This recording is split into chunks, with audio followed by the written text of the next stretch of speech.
नमस्कार दोस्तों, welcome back to my channel friends. मैं आप सबका अपने चैनल स्टॉक्स फॉर लाइफ पे बहुत स्वागत करता हूं। Welcome to STFL family. Dear family, में सबको पता है कि शाम को हमारी एक वीडियो आती है, इसका नाम है स्टॉक फटाफट या न्यूज़ फटाफट। जो वीडियो एक चर्चा ने कौन से स्टॉक में क्या न्यूज़ आ रही है और क्या बेस्ट बाइंग लेवल इमर्ज हो रहा है। दोस्तों इतना मैं होमवर्क आपके लिए करके ला रहा हूँ। दोस्तों आज कुछ कुछ स्टॉक्स के बारे में डिस्कस करूंगा। जो एसटीएफएल के सुपर टॉपिक्स है उन क्या है Q3 के नंबर्स। दोस्तों मैंने उसको स्पेशली कवर कर दिए हैं, आप चाहे तो उन सबको देख सकते हैं। जैसे कि दोस्तों आज बॉजर पेंट के नतीजे आ चुके हैं। बात की जाए मुथूट फाइनेंस के विस्फोटक नतीजे देखने को मिल रहे हैं। और क्या आप चूक गए 7% दोस्तों, जो पोजिशनल ट्रेड जो हमने एशियन पेंट में दिया था। तो इन सब वीडियो का भरपूर फायदा उठा सकते हैं। Now without any in further time let's begin. तो फ्रेंड्स सबसे पहले स्टॉक के बारे में डिस्कस करूं तो यूटीआई एएमसी। जी हाँ दोस्तों, बात की जाए एसेट अंडर मैनेजमेंट की एयूएम और एचडीएफसी एएमसी, निपॉन इंडिया, बात की जाए यूटीआई एएमसी, सारे अच्छी कंपनी है दोस्तों। यस, आपको अगर निवेश करना है तो इसको टाइम देना पड़ेगा, बिकॉज दोस्तों आपको पता है कि इंडिया की इकोनॉमी आने वाले 10 15 20 सालों में एक फास्टेस्ट ग्रोइंग इकोनॉमी बन के उमड़ सकती है। और बहुत ऐसे लोगों के पास एक्स्ट्रा पैसा आएगा तो म्यूचुअल फंड में ज़रूर जाएगा। तो फ्रेंड्स ऐसे स्टॉक में बात की जाए तो लॉन्ग टर्म का गेम खेलिएगा तो सही है। और सेम दोस्तों इसमें भी वही कमेंट्री रहेगी, एचडीएफसी एएमसी में भी और निपॉन में भी लॉन्ग टर्म का गेम खेलते हैं। तो मुझे लगता है दोस्तों ये सब जो सेक्टर है वेल्थ क्रिएटर के रूप में उमड़ सकता है।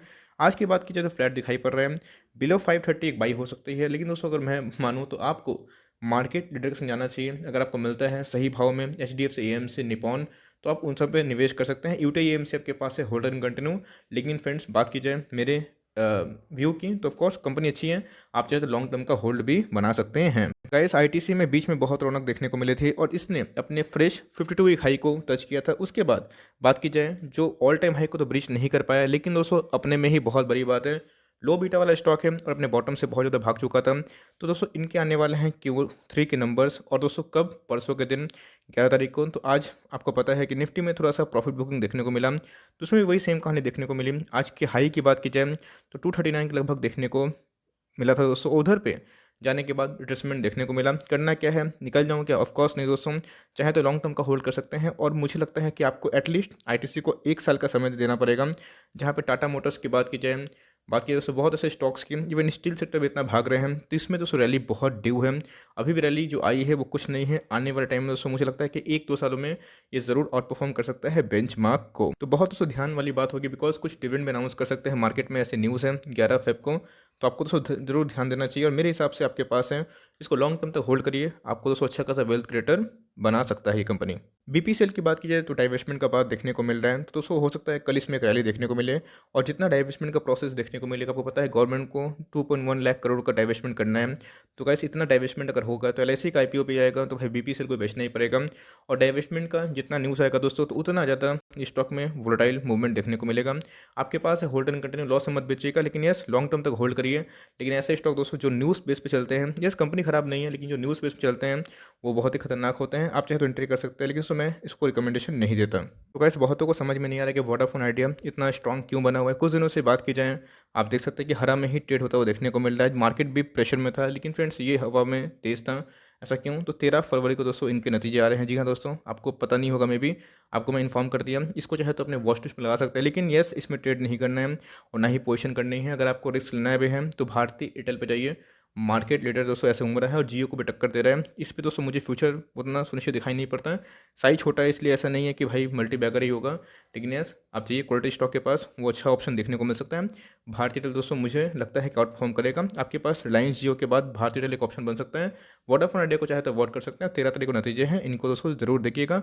अगर एआरपीओ में बढ़त होता है तो ठीक ठाक है, वरना देखना बनता है इनके रेवेन्यू फ्रॉम ऑपरेशन कैसे देखने को मिल रहे हैं। तो भाई आर्कान इंटरनेशनल लिमिटेड, जी हाँ दोस्तों, इनमें कुछ डिविडेंड अनाउंसमेंट आ सकता है। Q3 के नंबर्स आपको पता ही है, जिसकी वजह से आज वो न्यूज़ आते ही दोस्तों ये एकदम रॉकेट बन गया। 8% की तेज़ी देखने को मिली। लेकिन मेरे हिसाब से आपके पास आईआरसीटीसी एक अच्छा विकल्प होना चाहिए। और उसको छोड़कर दोस्तों आप चाहें तो आईआरएफसी में भी थोड़ा निवेश कर सकते हैं। ध्यान रखिएगा ये स्टॉक थोड़ा कम चलता है, मैं आईआरएफसी के बारे में डिस्कस कर रहा हूँ, लेकिन उसको अगर तेज भागना है और लॉन्ग टर्म में निवेश करना है तो सबसे पहला चॉइस क्या होना चाहिए? आईआरसीटीसी बहुत ही अच्छी कंपनी है और मुझे लगता है कि लॉन्ग टर्म में जीरो डेट वाली कंपनी है, पब्लिक को टारगेट करने वाली कंपनी है, बहुत ही ह्यूज रेवेन्यू जनरेट करती है, अच्छे फिनेंशियल पैरामीटर हैं, आप उसको आधार बना सकते हैं। ये कंपनी में ख़राब नहीं है और मुझे लगता है कि रेलवे सेक्टर्स भाग सकते हैं। तो फ्रेंड्स मेरे पोर्टफोलियो में नहीं है, आपके पास से होल्ड एंड कंटिन्यू कर सकते हैं। तो टीसीएस की बात की जाए, विप्रो की बात की जाए, इन्फोसिस की बात की जाए, सारे दोस्तों क्वालिटी स्टॉक्स हैं। तो अभी की बात की जाए तो टीसीएस कॉन्सोलेशन जोन पे देखने को मिल रहा है, बहुत अच्छी बात है दोस्तों। आप अपना जीटीटी ला के रखिए, कभी भी 2-3% डाउन होता है, 3100 के नीचे मिलता है। और बेस्ट बैंक लेवल दोस्तों 3050, और उससे भी बेस्ट दोस्तों 3000 के लेवल पे कभी मिलता है। दबोच लीजिएगा, जीरो डे वाली कंपनी है। एसेंजर को भी इसने बीट कर दिया था, तो क्या इसके बारे में कहना दोस्तों, बहुत ही अच्छी कंपनी है। और बात की जाए, भारत को ऐसी कंपनी पे गौरव है, नाज है कि ऐसी कंपनी पूरे वर्ल्ड की दोस्तों मार्केट लीडर बन के उमरी है, और आपके पास है होल्डिंग कंटिन्यू, ऐसे स्टॉक दोस्तों नेवर सेल की कैटेगरी में आ जाते हैं। इंडिया मार्ट इंटरमेट्स दोस्तों आज मेरा जो जीटीटी था मेरे पोर्टफोलियो का स्टॉक है, तो मेरा जो था दोस्तों जीटीटी, वो आज हिट नहीं हुआ। मैं वेट कर रहा था, और आप देख सकते हैं कि एग्जैक्टली दोस्तों जो बॉटम था 8710, एकदम दोस्तों मैंने 8700 का लगा कर रखा था जीटीटी। बस 10 रुपये दोस्तों की वजह से नहीं आया, बट इट्स ओके। हमेशा ऐसा नहीं है कि आपका जीटीटी ट्रिगर करेगा, कभी होता है कभी नहीं होता है, इट्स ओके। लेकिन अभी की बात की जाए तो प्राइस ट्रेंडिंग 98 के लगभग हो चुका था, और दोस्तों जब मैंने आपको रिकमेंडेशन दी थी उस समय इसका प्राइस ट्रेंडिंग ओनली 49 के लगभग था, तो महंगा बहुत हो चुका है, तो ध्यान रखिएगा। क्योंकि दोस्तों मेरे पास तो 4350 के लेवल से है, तो मैं इसको हर एक टिप में ऐड करने की कोशिश करता हूँ। बहुत ही अच्छी कंपनी है, मोनोपोली क्रिएट करती है, आपके पास है होल्ड एंड कंटिन्यू। सही मामले में दोस्तों ये लेवल बाई का नहीं है, 8700 विरोस के नीचे मिलता है तो बाई कर सकते हैं, और करते भी हैं इस लेवल बाई, तो भाई लॉन्ग टर्म का नजरिया, लॉन्ग टर्म का गेम प्ले कर सकते हैं। तो भाई बैंक निफ्टी तो बहुत तेज है, लेकिन बंधन बैंक में दोस्तों वायरल देखने को नहीं मिली। इवन एसबीआई भी बहुत ज़्यादा तेज है, तो क्यों, तो बंधन बैंक को पता है कि बीच में कुछ एनपीए का इशू चल रहा था, जिसकी वजह से मार्केट में इस न्यूज़ को फैक्टर इन करने की वजह से मुझे लगता है कि 1 क्वार्टर 2 क्वार्टर का समय लग सकता है। लेकिन ओवरऑल दोस्तों quality of the bank is very good, और जिस हिसाब से इनके कासा रेशियो है, current account, saving account, capital adequacy ratio जिस रफ्तार से बढ़ रही है, बहुत ही शानदार। लेकिन दोस्तों बैंक को के नतीजे में एनपीए का बढ़ना बहुत ही ख़राब होती है। तो इन्होंने 1000 करोड़ की प्रोविजनिंग करके पूरा मार्केट का मूड खराब कर दिया। इसलिए अगर आप 400 के लेवल पे लिए हुए हैं तो वेट एंड वॉच करिए, और कभी 300 के लेवल मिलता है तो थोड़ा सा एवरेज कर सकते हैं। लेकिन याद रखिएगा, बंधन बैंक को दोस्तों ऐसा बैंक है, लॉन्ग टर्म गेम प्ले करिएगा तो ही मुनाफा होगा। अच्छा बैंक है, ग्रोथ भी सही है, लेकिन यस न्यूज़ कभी कभी आते हैं तो बैंकिंग सेक्टर के लिए खराब भी हो सकते हैं। लेकिन आपकी प्रायोरिटी दोस्तों एचडीएफसी बैंक सबसे पहले होनी ही चाहिए। दोस्तों बैंकिंग सेक्टर में देखता हूँ कि बहुत लोगों को इंटरेस्ट नहीं होता है। यस चाहे तो बैंकिंग सेक्टर को अवॉइड भी कर सकते हैं, लेकिन दोस्तों अगर निफ्टी की बात की जाए तो 34% बैंक और एनबीएफसी को डाल के रखे हैं, तो आपके बैंक के बिना सही में पोर्टफोलियो अधूरा है। कोई बैंक को चाहते हैं तो येस बैंक, ये सब बैंक को छोड़ के दोस्तों आप क्वालिटी बैंक पे गेम प्ले करिए। इस ये हो गया दोस्तों। चाहे तो ऐसे बैंक को अगर फास्ट मूवमेंट करना चाहते हैं तो वो भी डाल सकते हैं, लेकिन यस रिस्क एसोसिएट है, इस बात को ध्यान रखिएगा। और ऐसे स्टॉक दोस्तों नेवर सेल कैटेगरी में आते हैं। एचडीएफसी बैंक बहुत ही क्वालिटी स्टॉक है दोस्तों, कभी भी आपको गिरते हुए भाव पे मिले तो आपको उठा लेना है। 50-100 रुपये दोस्तों is not a big deal, कभी कभी मार्केट लाल हुआ ज़रूर मिल सकता है। और ऐसे स्टॉक को दोस्तों सिर्फ और सिर्फ एकोमोडेट करिए। लॉन्ग टर्म में बैंकिंग सिस्टम ज़रूर आगे भागेंगे, बिकॉज बैंक नहीं भागेगा दोस्तों इकोनॉमी ही गिर जाएगी, ध्यान रखिएगा। तो अगर बैंक में जाना है तो देश की नंबर 1 बैंक के संग जाइए, तो आपका रिस्क दोस्तों उधर ही पे डाइवर्सिफाई हो जाता है। मेरे हिसाब से बहुत ही क्वालिटी बैंक है, और दोस्तों हमारा बाइंग प्राइस 1000 से नीचे है, और हमने इसको सोचा है कि लॉन्ग टर्म तक होल्ड करेंगे, और इसको नेवर सेल कैटेगरी में हम लोग रखते हैं। तो गैस येस बैंक की बात की जाए तो मूवमेंट दिखाई नहीं पड़ रहा है, ऐसा क्यों? तो गैस बीच में बहुत सारे न्यूज़ की वजह से इसमें झांक जम गया था, इसमें दोस्तों एक फिज बबल जम गया था। आपको पता है कि 20 तक जा चुका था, और ये क्यों भाग रहा था? फंडामेंटल से ऑफ कोर्स नहीं। फंडामेंटल क्या होते हैं बैंकिंग में दोस्तों, कि एनआईआई बढ़ना और एनपीए घटना, प्रोविजनिंग घटना, है ना। तो ये दोस्तों सब फ्लैट से थे, और मीन्स सिर्फ न्यूज़ की वजह से भाग रहे थे। कई मॉर्गन स्टैनली ने इनको अपग्रेड कर दिया, कभी AMFI all India mutual fund association ने इनको अपग्रेड कर दिया। तो कंपनी भागते रहती है, लेकिन ये सब दोस्तों न्यूज़ बबल क्रिएट करता है। लेकिन जैसे मैंने बताया कि फंडामेंटल कैच करता है, इसलिए न्यूज़ को बेस पे चेज नहीं करना है, ये बात सीख लीजिए। और 17 के लगभग पे, 18 के लगभग पे, 20 के लगभग फंसे हुए हैं तो लॉस बुक मत करिए। मुझे लगता है कि आपको येस बैंक में 3 से 5 साल के लिए गेम प्ले करना चाहिए, और निवेश करने का सोचते भी हैं तो अगर 16 के लेवल के नीचे मिलते हैं तो 100 stock, 1000 stock as per your financial capability 10 से 5 शेयर का निवेश करके छोड़ सकते हैं 3-5 सालों तक। अगर आपको वो रिस्क मीन्स हेज करना है, मीन्स क्या बोलूँ दोस्तों, अगर आप रिस्क ले सकते हैं, खतरों के खिलाड़ी बनना चाहते हैं उनके लिए, और जिनको रिस्क बिल्कुल भी नहीं लेना है एकदम इसको अवॉइड कर सकते हैं। दोस्तों मैं इसको जल्दी रिकमेंडेशन नहीं देता, बिकॉज मेरे पास जब क्वालिटी स्टॉक है गेम प्ले करने के लिए, तो मैं दोस्तों लंगड़े घोड़े पे क्यों करूँ। लेकिन ये लंगड़ा घोड़ा नहीं है, पहले से बेटर हो रहा है, प्रॉफिट में नतीजे आ चुके हैं। आप चाहे तो 100-200 स्टॉक खरीद के लॉन्ग टर्म तक छोड़ सकते हैं, क्या पता दोस्तों मल्टी बैगर बन जाए। जैसा कि दोस्तों मैंने आपको बताया था कि एस्ट्रल पॉलिटेक्निक भाग रहा है, गिर रहा है, लेकिन इंपॉर्टेंट बात यह है, देखिएगा 2000 दोस्तों इधर पे कोई टेक्निकल काम नहीं करेगा, मैं आपको बता दूंगा, कोई फंडामेंटल भी काम नहीं करेगा। इनके Q3 के नंबर्स आपको अच्छे से याद हैं, बहुत ही फैंटास्टिक थे। और दोस्तों इन्होंने बोनस अनाउंस किया था, आप देख लीजिएगा 2000 के ऊपर सस्टेन करेगा। और जैसे ही इनके एक्स डेट अनाउंस होंगे कि भाई कब इनके एक्स डेट है बोनस के, एकदम दोस्तों 10 से 15-20% की रैली होगी, और उधर पे बहुत लोग फंसेंगे। और मैं बताता हूँ कि मैं उधर प्रॉफिट बुकिंग करूँगा। जी हाँ दोस्तों, एकदम दिल से बता रहा हूँ, यही मैंने देखा, और यही देखिएगा आरती ड्रग्स में भी यही देखने को मिला, और यही साइकोलॉजी है बिकॉज दोस्तों शॉर्ट टर्म में और लॉन्ग टर्म में ध्यान रखना है कि यस स्टॉक बहुत ही अच्छा है, लेकिन जो भाव पर ट्रेड कर रहा है दोस्तों वो मुझे सस्टेन करते हुए देखने को नहीं मिलेगा। लॉन्ग टर्म की मैं बात बोल रहा हूँ। यस लॉन्ग टर्म में तो सस्टेन कर लेगा, लेकिन शॉर्ट टर्म में अप एंड डाउन्स होंगे। बिकॉज आपको पता है कि इधर पे बोनस की न्यूज़ के बाद दोस्तों ये 1200, 1300, 1500 के लेवल से जो भागा है दोस्तों पीछे मुड़ के देखने नहीं रहा है। और जब तक ये करेक्शन नहीं देगा मुझे भरोसा नहीं होगा। मैं वेट कर रहा हूँ कि जब इनके एक्स डेट अनाउंस हो जाएंगे आप देखिएगा, तब दोस्तों फिर से 10-15-20% का मार्केट में अनुमान है तेज़ी देखने को मिल सकता है, और तेज़ रहेगा भी दोस्तों। तो इधर पे देखना बनता है कि क्या हमें कंडीशन देखने को मिलती है। और तब जब सब लोग बोनस के लिए खरीदेंगे, तब दोस्तों हम पार्शियल प्रॉफिट बुक करने का सोच सकते हैं। यस आप चाहे तो प्रॉफिट बुक नहीं भी कर सकते हैं, लेकिन दोस्तों ये मेरी रणनीति है कि जब न्यूज़ बहुत ज़्यादा अटैक करे कोई स्टॉक में, तो उधर पे एटलीस्ट अपना पार्शियल प्रॉफिट को बुक कर लो। बिकॉज आपको अच्छे से पता है 911 के लेवल पे मैंने खरीदा था, और इसमें बोनस की न्यूज़ की वजह से दोस्तों स्टॉक बहुत भाग चुका है। लेकिन यस इसको अपने लेवल्स पे आना ही है। तो एक बार देखते हैं कि एक्स डेट कब अनाउंस होते हैं। जैसे ही अनाउंस होंगे दोस्तों तो मैं अपना थोड़ा सा प्रॉफिट बुकिंग करने का सोचूंगा स्टॉक पे, बट मैं पूरा स्टॉक नहीं बेचूंगा, लॉन्ग टर्म तक रखूंगा। बिकॉज एस्टर पॉटिंग दोस्तों बहुत ही क्वालिटी स्टॉक है, और मिड कैप कैटेगरी मुझे लगता है ये जरूर और परफॉर्म कर सकता है। बजाज फिनसर्व दोस्तों अगर गिरे तो आपको मौका मिलेगा। 10,000 का लेवल सस्टेन नहीं कर पाया, साइकोलॉजिकल लेवल है कि उधर पे जाके एक बाउंस बैक तो छोड़िए, एक रिट्रेसमेंट देखने को मिलेगा। नीचे से बाउंस बैक मारता है, ऊपर से रिट्रेसमेंट होता है, यही हमें कहानी देखने को मिलती है। तो 10,000 का लेवल को सस्टेन नहीं करेगा तो 9750 देखने को मिल सकता है। लेकिन दोस्तों अगर पोजिशन बनाना है तो वेट एंड वॉच करिए, पहले इसको 10,000 का लेवल तोड़ने दीजिए। 10,000 का लेवल तोड़ते हैं तो मुझे लगता है कि इसमें 11,000 से 12,000 की रैली देखने को मिल सकती है। बहुत ही क्वालिटी स्टॉक है, और एक साल में दोस्तों एक ही जगह पे रिटर्न देखने को मिला है। हमने तो 44-50 के लेवल पे दोस्तों इसको खरीद के रखा था, और अभी भी इसको होल्ड एंड कंटिन्यू रखते हैं, और इसको भी नेवर सेल कैटेगरी में रखते हैं। दो बिजनेस अभी भी अनलॉकिंग होना बाकी है। लेट्स सी दोस्तों क्या हमें अंजाम देखने को मिल जाता है। तो फ्रेंड्स बात की जाए मुथूट फाइनेंस की, तो बहुत ही अच्छे नतीजे इन्होंने पोस्ट करे हैं दोस्तों। एस्टेबल का सुपर टॉपिक है, गिरे तो घबराना नहीं है दोस्तों। 20% का प्रॉफिट दर्ज करना इस महामारी में मामूली बात नहीं है। आपको पता है Q3 के नंबर्स में सारे दोस्तों NBFC स्पष्ट थे, लेकिन इन्होंने 20% का प्रॉफिट उछाल किया है। रेवेन्यू भी ठीक ठाक देखने को मिले हैं। तो आपके पास दोस्तों अपॉर्चुनिटी है, गिरे तो बस ऐड करना है, और इसको दोस्तों माल दबा के बैठे। मुझे लगता है कि 2021-22 में ज़रूर दोस्तों और भी अच्छा भाग सकता है, और कभी इसमें स्प्लिट की न्यूज़ तड़का लग जाता है, उसमें ऐड हो जाता है, तो आप समझ सकते हैं कि बहुत ज़्यादा और रैली कर सकती है। सेम फ्रेंड्स मैंने आज के दिन बता दिया है कि बजट पेंट में क्या देखने को मिला और क्या नंबर्स देखने को मिले। बहुत ही अच्छे नंबर्स देखने को मिले। आप जाकर दोस्तों मेरे वीडियोस को देख सकते हैं, मुथूट फाइनेंस का भी, बजट पेंट का भी। आरती इंडस्ट्रीज की बात की जाए तो बहुत ही क्वालिटी केमिकल वाली कंपनी है दोस्तों। आपके पास से होल्ड एंड कंटिन्यू कर सकते हैं, और कभी आपको 1200 के लेवल के नीचे मिल जाए तो चाहे तो उसमें ऐड कर सकते हैं। यस केमिकल सेक्टर में दोस्तों दीपक नाइट्राइट और नवीन फ्लोरिन भी अच्छे स्टॉक्स है, लेकिन यस आरती इंडस्ट्रीज भी बहुत बड़ा मल्टीबैगर बन के उभरा है।